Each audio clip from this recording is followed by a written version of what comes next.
రూపాయంటే గురు అంటే ఇక్కడ ఓంకారం చెప్తాడు. ఏం చెప్పాడు అక్కడ?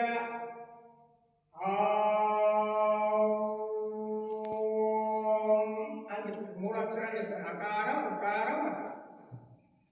అందుకనే ఓంకారం డైరెక్ట్ ఓంగా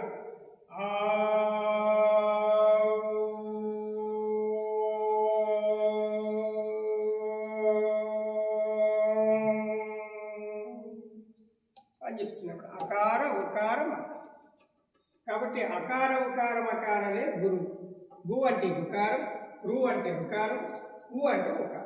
ఆ ఉకార అకార ఉకారంలే గురు స్వరూపంగా గురి నిలబెట్టడమే గురువు. అంతే తప్ప గురువు అనేది అక్కడ రూపాలు ఏం లేవు. అది కూడా గురి. ఆ గురిని చూపించేవాడే గురువు. కాబట్టి దాని మీద ఎక్కువ సాధన చేయండి. ఎందుకంటే భగవద్గీతలో చెప్తారు, మనసు ఒక కాడ